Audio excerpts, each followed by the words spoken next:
I'm Stephanie, and this is my story of how I woke up and left the Jehovah's Witnesses at the age of 49.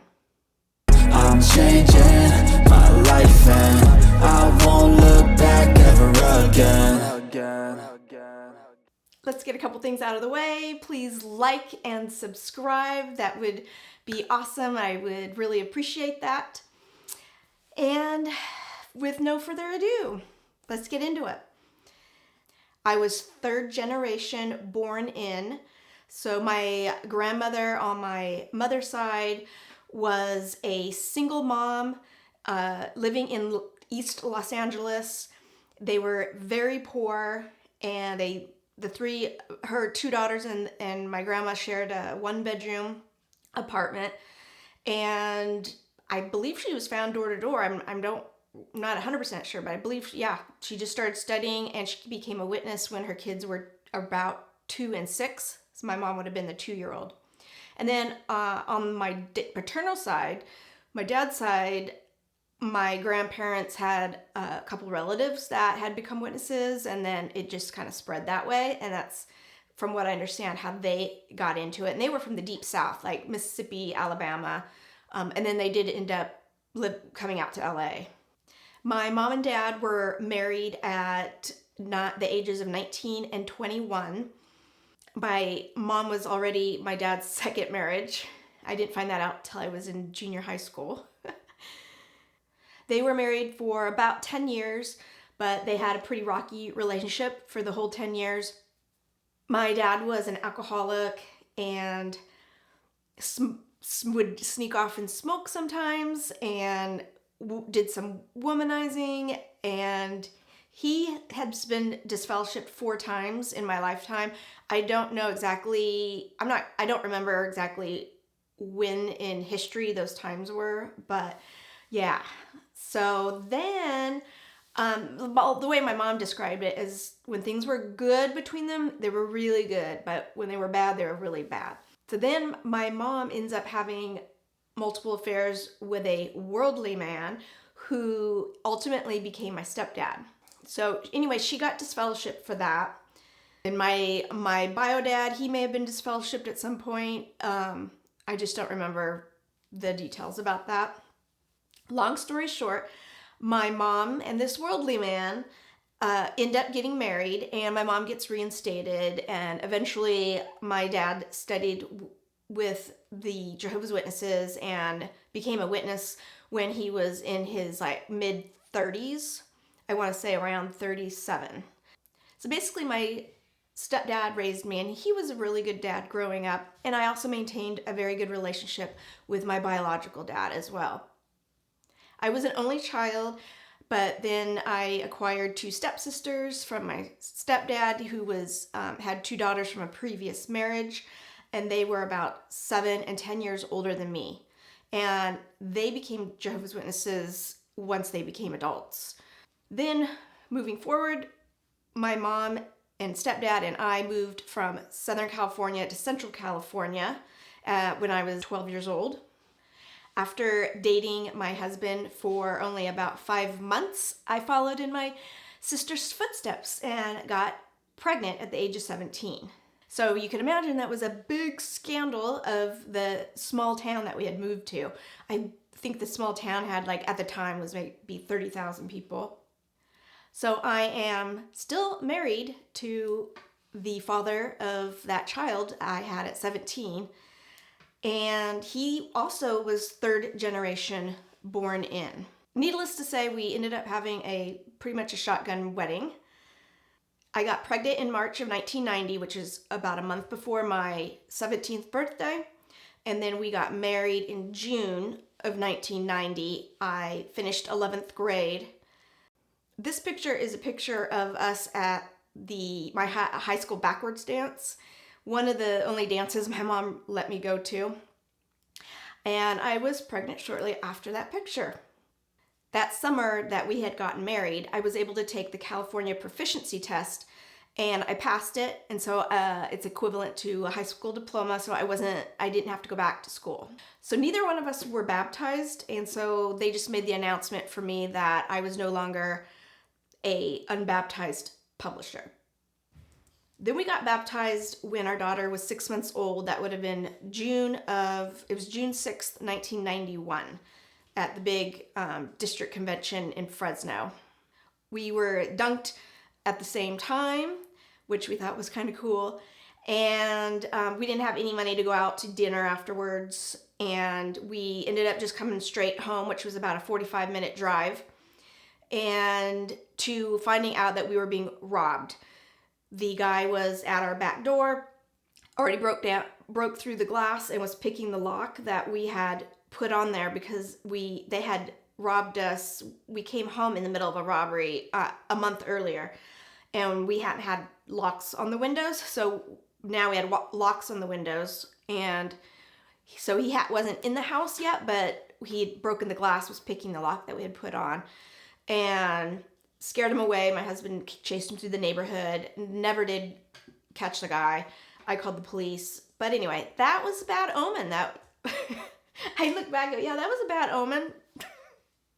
So after that, because that was the second time we'd been broke into, I really wanted to move out of that place. And about 6 months later, we moved to Southern California, where I had an aunt and uncle who lived at the beach, and I always had wanted to live at the beach. So we made it happen. Skipping a little forward, in 1994, I gave birth to our second daughter. Okay, now we're gonna skip way forward to 2013. March of 2013, my husband's brother, Chet, committed suicide. Him and I were the same age.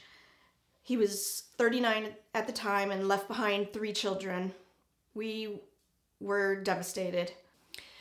He had been disfellowshipped a couple of times prior, but when this happened, he was actually in good standing, so it came as a complete shock to me.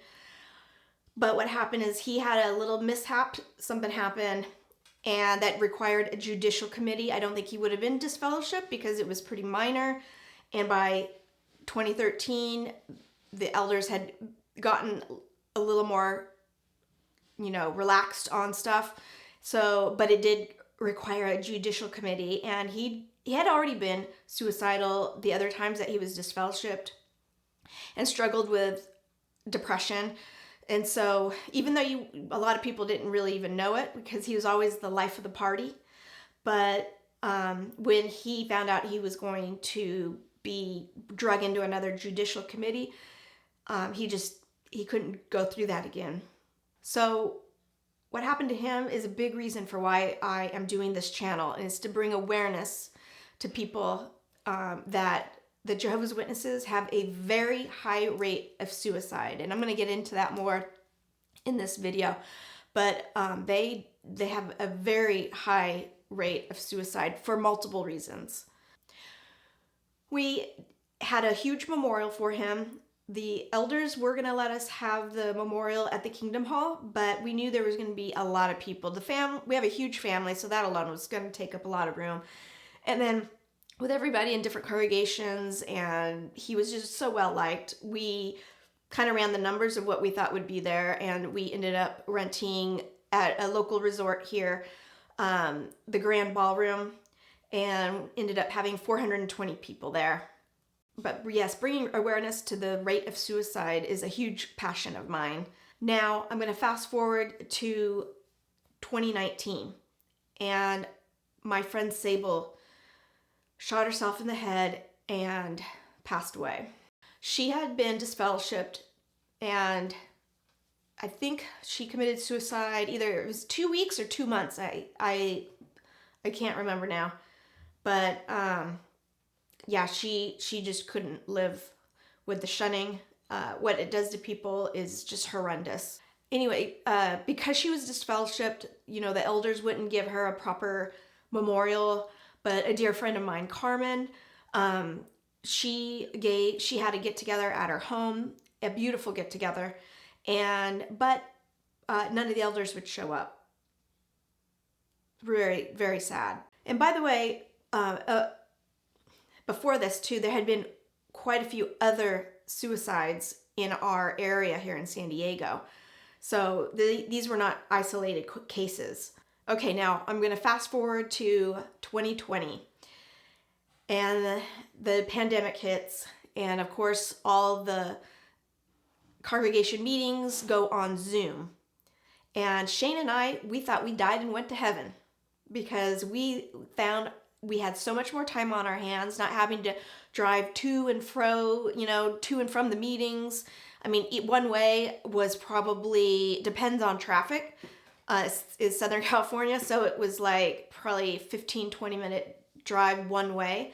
So we were saving time, we were saving gas, time getting ready for it, getting all dressed up. At first we went on camera at first a few times, and then pretty soon we stopped doing that. My friend who was married to an elder up in Washington, I remember her sending me pictures of her feet up in front of the TV watching the Zoom meeting with a glass of wine in her hand and saying, "How did we do this any other way?" It was awesome. It was awesome. Pretty soon on Sundays, we would log into the Sunday meeting, and while I made champagne brunch for us, it was quite enjoyable. Okay, so next, pretty soon, the 8 men in upstate New York, which are the leaders, like the top leaders of the Jehovah's Witnesses, they started pushing the vaccine. These are the men that claim to be God's channel on earth. And they started pushing the vaccine and encouraging all their members to get it. Well, Shane and I had done a lot of research, hundreds of hours, and we didn't want to take that. Now, I had friends that took it. I have friends that didn't take it. I had family that took it. I had family that didn't take it. That was not, an issue, but I didn't want to be made to feel that I needed to take this experimental jab that I felt was harmful. I had a real problem with them, with the governing body. That's what they call themselves, by the way. The leaders at the top of basically like the pyramid. The leaders that they want total obedience, by the way. But anyway, they were going against their own, what's the word I want? They were going against their own advice. In past years, they had put in print that we were not to be pushing our medical opinions on others in the congregation, which made sense because, what's good for one person may not be good for another person. So they were going against their own advice. And so I ended up starting to post things on my social media contrary to it, and like screenshots of like legitimate news articles, well documented. You could see where it was, what date it was. People could go fact check it. It wasn't conspiracy theory sites. These were well documented and researched articles showing people that were having vaccine injuries. My kids didn't take it. They were adamantly against it. My parents didn't take it, and my dad was an elder too. And of course, so one by one, a lot of the friends in the congregation started deleting me, unfollowing me from social media. Ooh. And then, you know why? It's because they would view people that didn't take it or spoke against it, spoke contrary to it.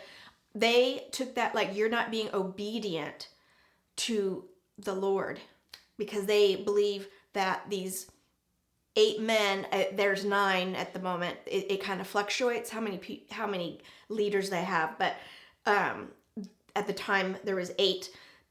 And so if you're not listening to God's channel, then you're a bad person.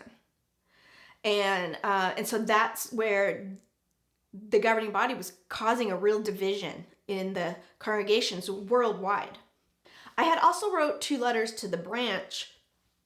One of them I sent a copy of my medical exemption from my doctor and said I didn't appreciate them pushing that vaccine because people like me who cannot take that, makes me feel bad that you're, like I'm less than for not taking it. Then eventually an elder was contacting my husband. It's at wanting to come over and talk. Well, we knew what that was going to be about, right? So my husband just said, no, we're good. We're good. Thank you, though, but we're good. But on the third attempt, my husband finally said, okay, you can come over, meaning just him. You, one person, you can come over if you bring beer. So so they came over. Yes, of course, he ended up bringing a second elder. And as soon as I saw that second elder, I knew exactly why he had brought him, because I knew that elder hadn't had the vaccine either. His wife's very, into natural stuff, and I knew they hadn't had it. So basically, they proceeded to ask me to stop posting anything negative against the vaccine, and I just wouldn't agree to it, and my husband was backing me up, and I proceeded to tell them that, look guys, I have people contacting me, private messaging me every single day, sometimes multiple times a day, thanking me for the things that I was posting, said they feel like they didn't have a voice. Some people said they had best friends forever, and they're not even talking to them because they didn't take this vaccine. They would ask, oh, can you send me a link to that article? And thank you so much for posting this stuff. So I let the elders know that, and that I said, I'll tell you what, I'll compromise. I'll compromise. When the governing body stops pushing it on us, I'll stop posting. I think that's fair. Well, they didn't like that answer. They tried to accuse me of that I was the one being divisive, which I'm not the one that started talking about it first, So they didn't like that. It went, the whole meeting, they came over, I told you, with beer, and they were in casual clothes, and it it didn't get too heated, the discussion, but you could tell they didn't like that, and they made the point that the elder that hadn't had it, well, he hasn't had it, but he keeps his mouth shut. It's basically what they told me. So that's what they were wanting me to do. And when I would not bow to their wishes, they went on their merry way. And the one elder that had been, he had the jab and boosted to the hilt, I'm sure, he went home and unfollowed me on Instagram, made his wife unfollow me, and then blocked me from seeing them. Like, ooh, it's like, how old are you? He's like acting like so childish. But yeah, so that was our experience. Oh, one more thing. They also reminded me that the governing body, well, they've put in print that they may tell us to do something at some point that doesn't make any sense. It doesn't make any logical sense, but that we need to obey. And I just looked at them and I said, I don't subscribe to that. I didn't. Maybe I'll put it in here in this video, the article or that sentence. I'm sure a lot of you that are witnesses or ex-witnesses know what I'm talking about. Or I'll put it in the description below or something. But because I can't remember the exact wording, but that's what it says. Yeah, it's crazy, and I could not get on board with that. Then fall of 2021, I get a call that my gorgeous, drop-dead gorgeous 28-year-old cousin had committed suicide. I immediately got on a plane and flew to Florida to be with my cousin, my first cousin, who was the mother of her. And I was down there for almost 10 days. While I was there, I found out she had shot herself in the head, too.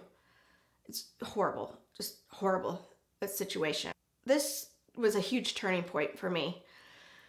I was so tired of people, of all these suicides happening. My cousin, the one that did this to herself, she had been a lesbian, and I don't know exactly where her head was at the time, but she had gotten baptized I want to say like a year before, So I think she was trying to squash those feelings. And so I do believe that the organization played a part anyway, a part in her decision to do that. And it's just, yeah.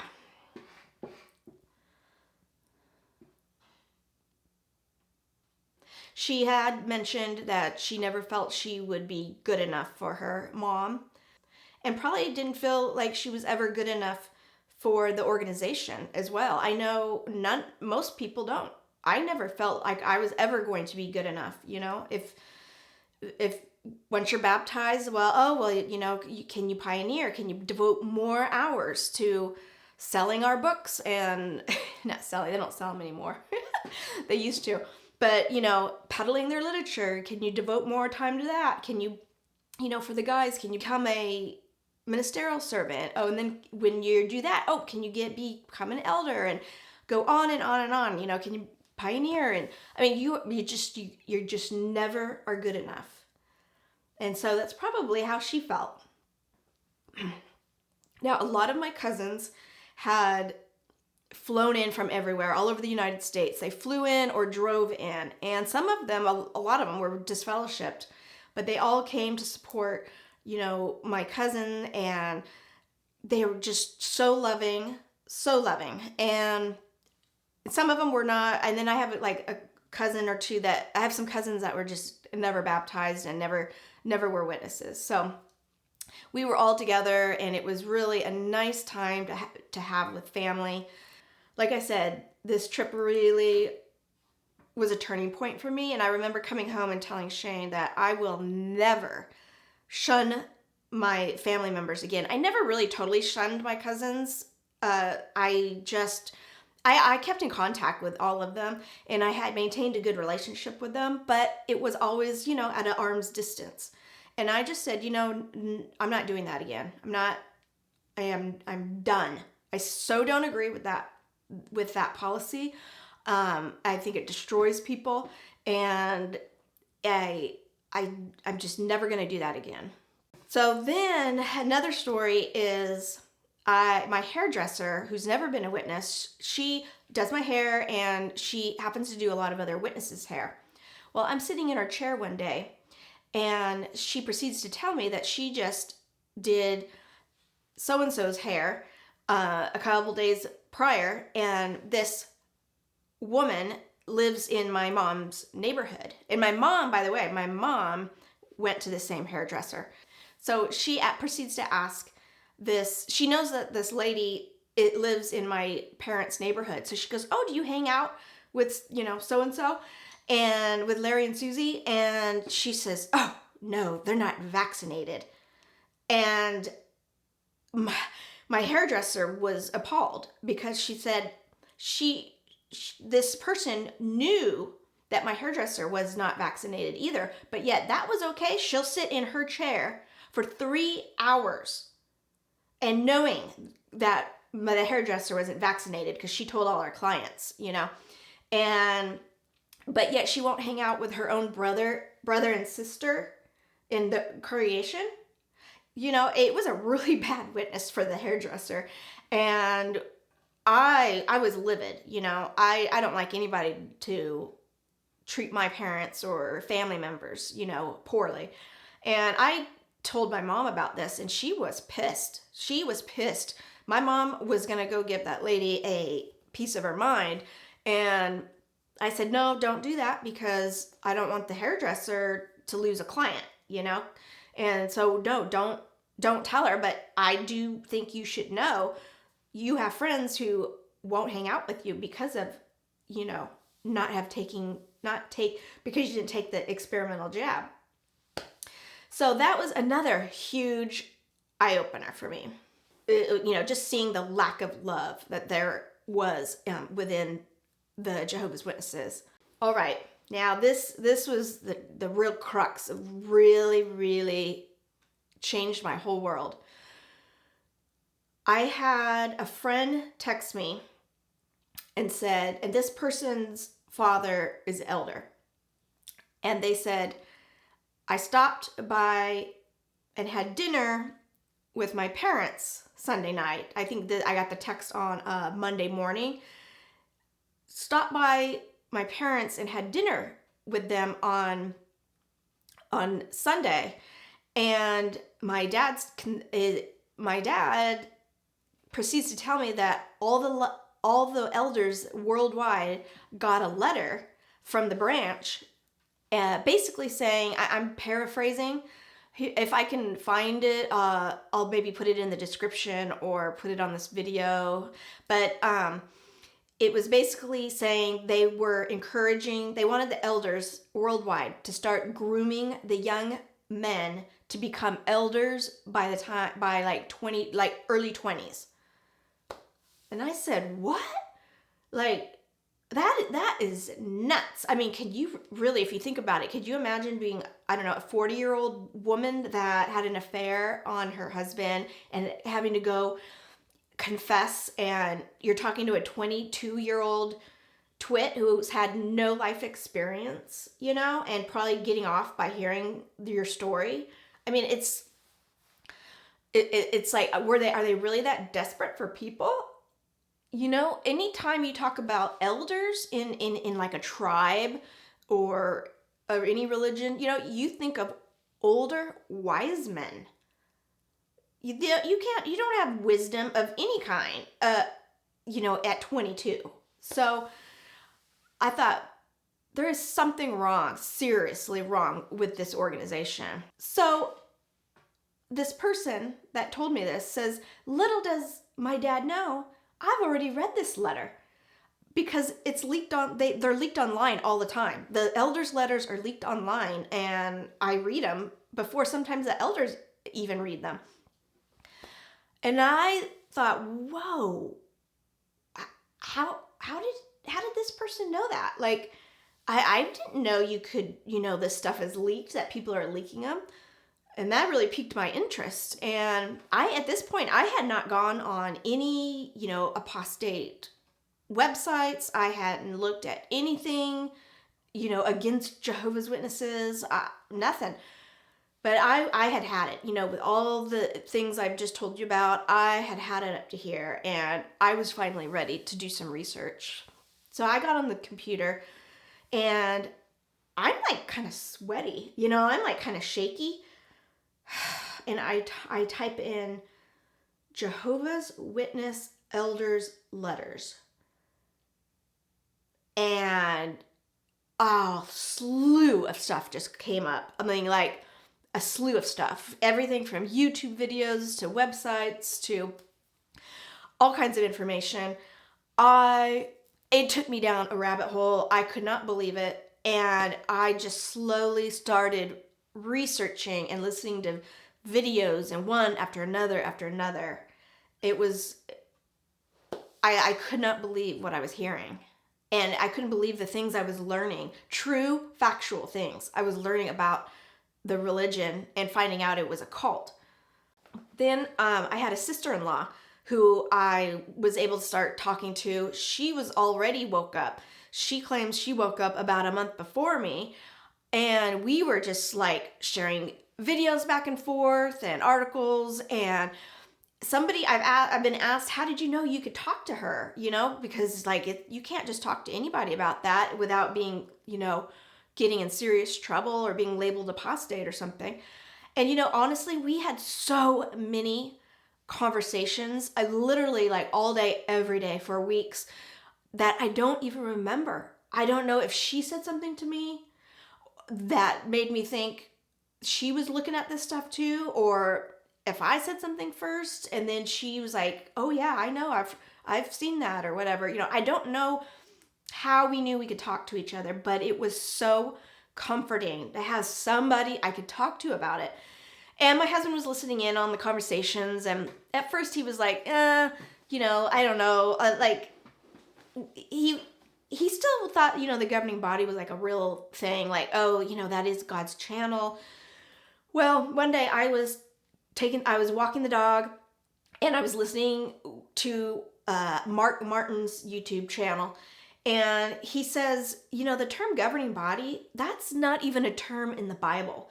Look up look up on your Bible, your online, their JW Bible, look in the tool section and type in governing body. And he goes, it's not there. I literally stopped in my tracks wherever I was and I type it in, and by golly, it is not there. I was floored. I was 49, or just ready to turn 49. I was in shock. That term is thrown around so much since I was a child that I just thought governing body, that's a term in the Bible. No, it's not. It's a corporate term. And I booked it back home because I knew Shane, my husband, was home, and I practically ran home. And I walk in and he's sitting at the dining table doing something. And I said, did you know governing body, that term is not even a term in the Bible? Look it up. Use the search bar in the Bible, the JW Bible. And he, cool, he's like acting all cool, takes his phone out, punches it in, and he's speechless. And he just puts it down. I don't even remember him saying anything. He just couldn't believe it. And he says that was a big turning point for him. He could not believe it. That was a huge awakening for him. Then just learning about the cover-up of CSA, child sex abuse. It was far worse than I had ever imagined. Just look up, if you haven't already, look up Australian Royal Commission. You don't even have to go to any apostate websites. It's all, you can read the court documents, you can watch videos where Jeffrey Jackson totally lies on stage, and it was horrible. And then there's also going on right now a huge investigation in Pennsylvania on CSA. Every congregation and elders are being investigated in the whole state. People have been arrested that were Jehovah's Witnesses and that had committed these crimes. It's quite the story, and you can look that up too. Oh, and then Rutherford's letter to Hitler. I had no idea that existed, where he was, basically saying that they agreed with him, crazy. And then how many times they've flip-flopped on doctrines, including like organ transplants. You could have them at one point, then you couldn't have them at another point, and then they changed their mind again and said, yeah, you can have an organ transplant. Now, can you imagine being a parent of a child who just lost their life because you wouldn't let them have an organ transplant and to save their life? And the next week, this man-made organization says, oh, we changed our mind again. Yeah, Jesus changed his mind. God changed his mind again, and yeah, you could have it. Sorry you for your loss. Oops. I mean, would God do that to people? No. How could God get things wrong, And then Watchtower being part of the UN for almost 10 years was shocking to me. Shocking. And they only got out because they got exposed. And as soon as the article was coming out in that newspaper, was it newspaper? Forget. But The Guardian, it was The Guardian. And is the only way they pulled out. And yet they, for years, talked trash about the UN and, how horrible they are and that they're going to turn against religion and that they believe at some point that, the UN's going to turn on all religion, shut them down, and the only one standing still going to be operating are Jehovah's Witnesses. And then when they turn on us, that's like touching God's eyeball, and then God will destroy them. And yeah, here they ended up being an NGO of the UN for almost 10 years. Look it up. Then realizing that the Bible just says to abstain from animal blood, not human blood transfusions that will save your life. It's just crazy. Oh, and then where the name Jehovah comes from, because they brag to people that we're the only people on earth that really use his name, which is not true, by the way. But and that's what sets us apart from other religions. And then come to find out the background of where that came from. It was a Catholic monk came up with that. I forget what century, but there's nothing special about that. It's nonsense. And then finding out that Jehovah's Witnesses were the only people on the planet that believe Jerusalem was destroyed in 607 BCE. All the proof, all the scholars know that it was 587 BCE. So what does it matter? Well, because that their timeline of when the end is coming and everything is very tied into that date, and they don't even have it right. It's goofy. It's goofy. You got to read about it. So my husband and I now fully awake, right? Fully awake, and this would have been March, April. We woke up of 2022. And we thought, well, I don't know, now what do we do? We've got all our family in it. We have 2 grown children and 5 grandkids we're super close with, tight, and close with my parents. And we were just going to try to be Pimo for a little while, which if you haven't seen my other video, that will tell you what that means. But physically in, mentally out.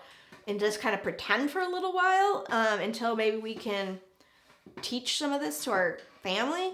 But, as a lot of you know, that just doesn't work because I just could not handle hearing, listening into the meetings anymore.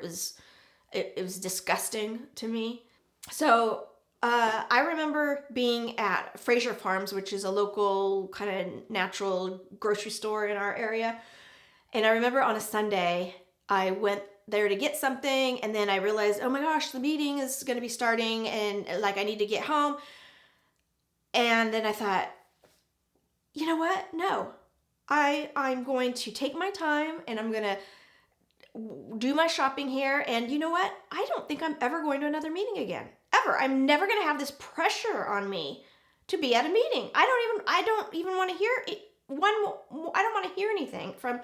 I don't want to hear anything about this religion anymore. I can't do it. And so I came home. I remember taking my time at the store. It was very enjoyable. And I came home and told Shane, I'm never attending another meeting again, not even on Zoom. I don't care what you do, but I'm not doing that. And I think he may have listened into a couple more, but that was about it. We never turned the Zoom meetings on again. And then shortly after that, they started in-person meetings. Or maybe they had already started them. I can't remember. Maybe they had already started in-person meetings and we were still Zooming in. I can't remember. But, and we were not going to go to the in-person meetings. Yeah, they were making them wear masks and everything. And we just knew we were fully awake by then. So we knew there was no way we were, going back. And then my oldest daughter, who has 4 kids, they were going back to in-person meetings, and she figured out that we weren't even attending on Zoom, because normally when the kids would answer, we would always, when we were on Zoom, we would text her and say, oh, tell Arrow good job, tell Dorian good job, tell Otto good job, tell Ozzy good job, whatever. And suddenly, I guess, obviously we're not on there to hear them answer, so we weren't texting her. And so she figured out, pretty quickly that we weren't attending. And she knew we had a, kind of a bad attitude, but I tried not to say too much, but she could pick up on the negative energy. Then a friend of mine posted this picture that I'm going to put here of their first in-person meeting, back to the meetings in person. She lives in Seattle, Washington. And when I saw this posted, I thought, oh my God, I am in a cult. This is a cult. I mean, this was a freaky picture to me. It gave me chills. Now, I was thinking that the kids may have woke up before me because of little things they had said to me and were sharing with me. And so I just thought, maybe they're too afraid to tell me, So I started little by little. I said a couple things. For example, I went to a yoga class with my youngest daughter in Orange County. And after the class, we were driving home back to her place, and I mentioned I had come across this article that I forget what article or what magazine it was in. It was like a Watchtower or Awake. And basically it said, and I'll try to put it in the description below or put it on this video if I can find it. But it was a little blip about the piñata and how, because they used to not want you to have piñatas at parties because it had a pagan origin. Anyway, they had changed their mind on that and said, well, because the piñata doesn't have the same connotation anymore, and it's just for fun festivities, you could have a piñata now, basically is what it said, and not to judge people too harshly if they have a piñata. So I told her, I said, well, I wonder why they don't take that same reasoning and apply it to things like birthdays or holidays. Because they always say, as Jehovah's Witnesses, you're not allowed to celebrate birthdays or holidays. Everything goes back to, they claim, has a pagan origin.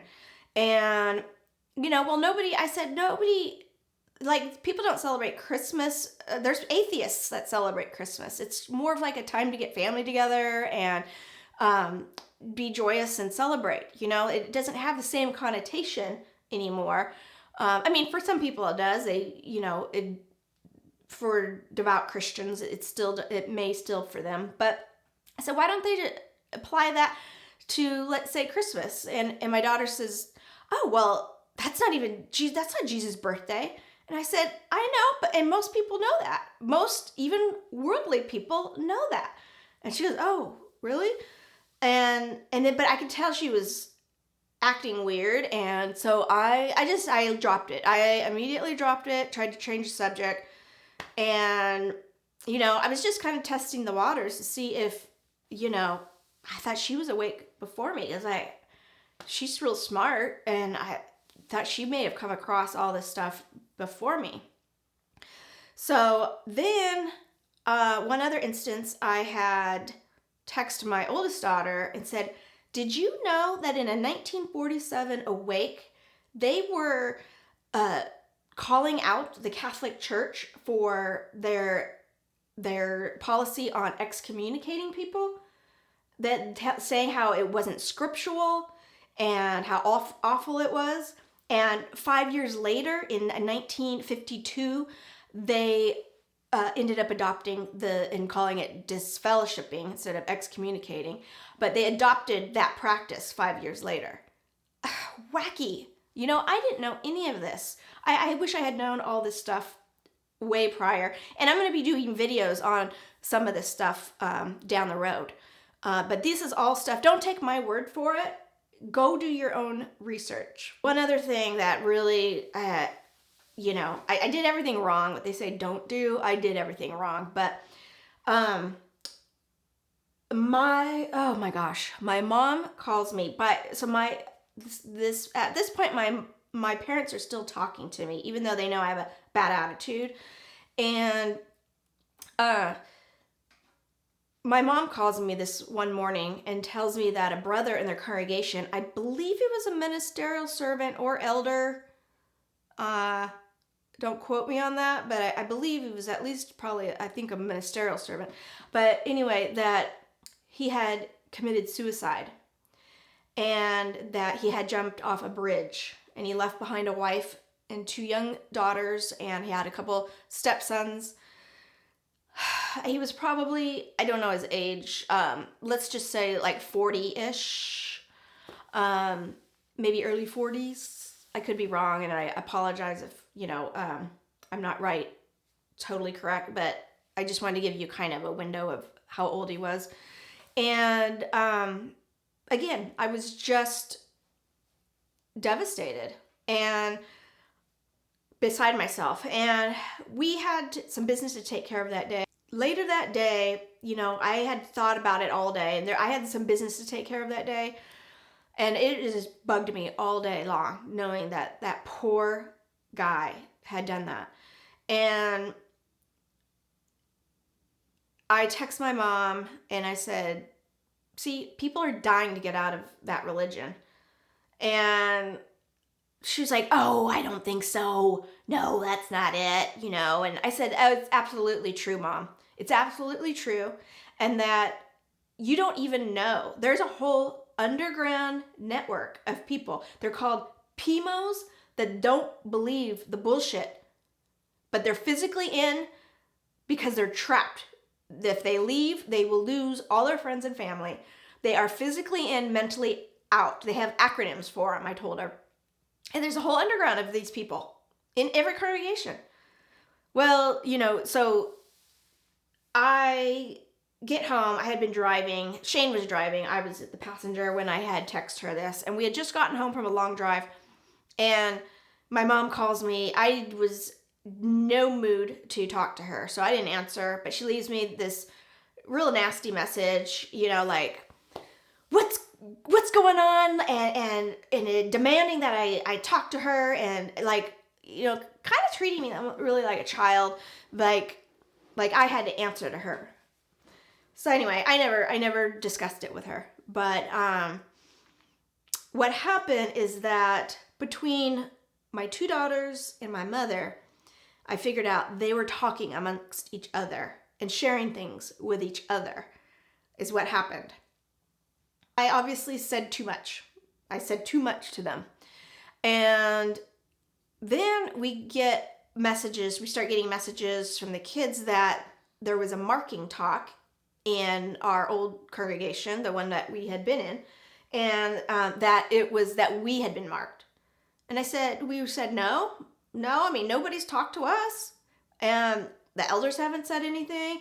And then when we actually found out, we were actually told by a ministerial servant, it wasn't about us, it was about somebody else. And I tried telling them that, and they were like, no, we've confirmed it with elders. I said, what elders? And then they wouldn't tell us. But that was it. Then they said, we don't want anything to do with you ever again. Don't ever contact us ever again. And they have not spoke with us since. And we've lost our relationship with our 5 grandchildren who we just dearly, dearly loved.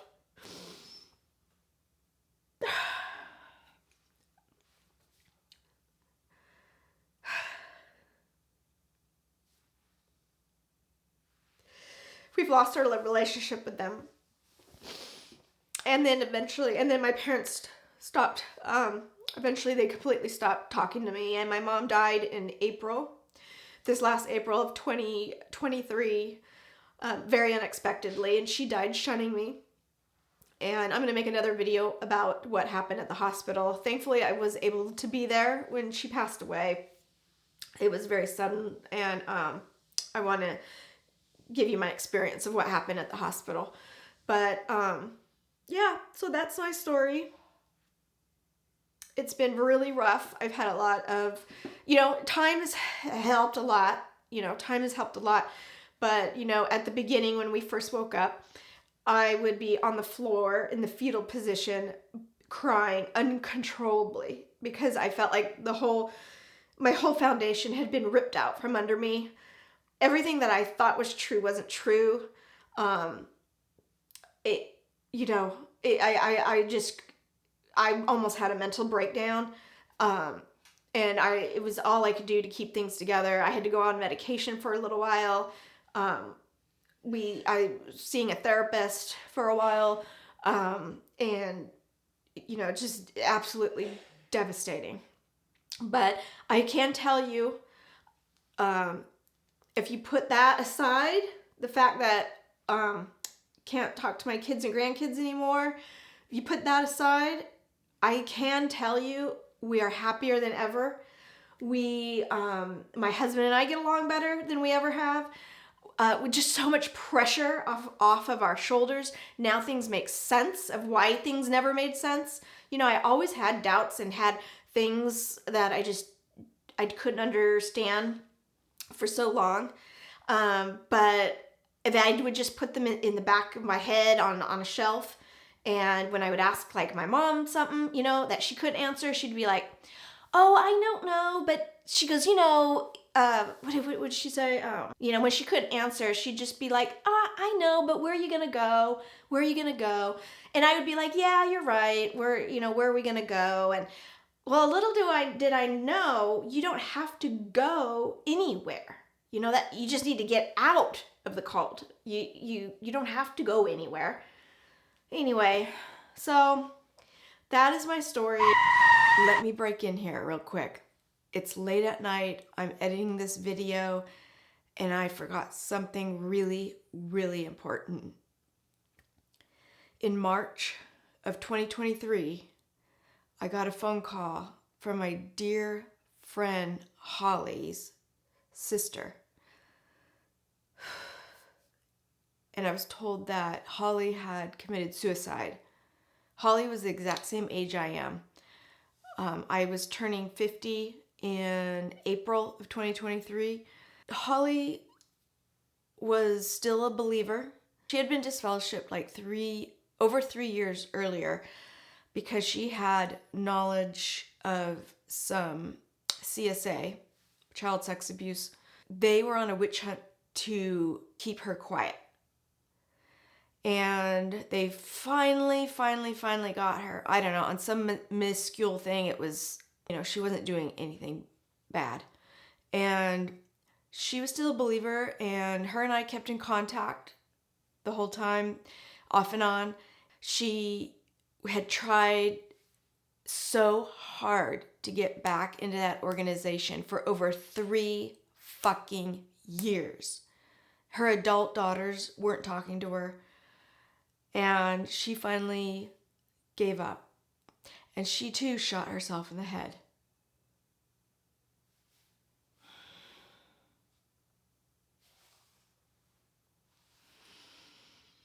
She was a beautiful soul. She was a beautiful soul. I miss her so much. I miss her so much.